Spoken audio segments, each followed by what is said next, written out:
Welcome back to my Thursday video series where I share examples for you to use at work to make your messaging sticky.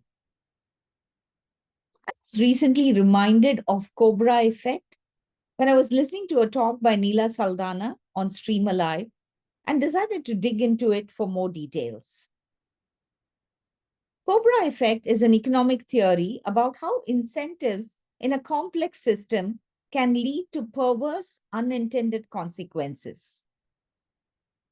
One of the best demonstrations of it happened in 1897. In 1897, Paul Doumer arrived in Hanoi, Vietnam. He had just been appointed as the Governor General of French Indochina, a group of colonies in Southeast Asia that included what is now Vietnam. Doumer set about outfitting Indochina, and especially Hanoi, the capital, with modern infrastructure befitting the property of France. By the turn of the century, a typical colonial home in Hanoi was on a wide avenue lined with trees, a spacious villa with many rooms and with fine European things, including notably a toilet.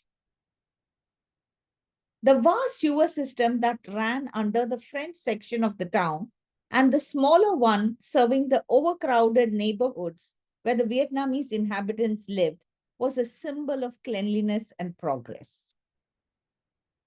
Imagine the dismay then when rats began emerging from the drains. It turns out that when the government laid more than 9 miles of sewage pipe beneath Hanoi, it inadvertently created 9 miles of cool, dark rodent paradise where the pests could breed without fear of predators.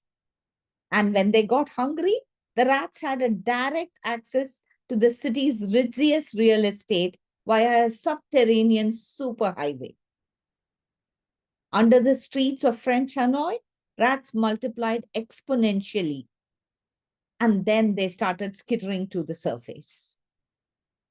As if this wasn't enough, cases of bubonic plague started popping up, and the rats were suspected of carrying the disease. So something had to be done. A solution was devised, and they caught hold of Vietnamese rat hunters, and they would descend into the sewers to hunt the rats down, and they would be paid for each rat that was eliminated. Thus began the Great Hanoi Rat Massacre. The bloodshed started swiftly. In the last week of April 1902, 7,985 rats were killed. And the numbers started growing steadily, and on May 30th alone, 15,041 rats met their end. By June, there was a new high of 20,112 rats killed in a single day. Rat hunting wasn't easy. One had to enter a dark, cramped sewer, which was surrounded by human waste, and hunt down a fierce animal, which could be carrying the plague. And not to mention that there was possibly numerous other dangerous animals, such as the snakes and the spiders and other creatures which were there in those sewers. Eventually, the colonists realized that even this small army of paid rat killers weren't enough to make a dent in the rat population. So they proceeded to Plan B, which was to offer any enterprising civilian the opportunity to get in on the hunt. A bounty was set, 1 cent per rat, which was king's ransom at that time. And what they did was they had to submit a rat's tail as proof of the hunt to the municipal offices. They felt that that way the government would not be overrun with bulky rat corpses. The scheme seemed to be working. Tails started pouring in. But they also started curious sightings all around town. Rats, alive and healthy, running around without their tails. It turns out that the hunters, predictably, would rather amputate a live animal's tail than take out a healthy rat, which could be capable of breeding more and creating more rats without those valuable tails. So they didn't want to put the rats out of commission.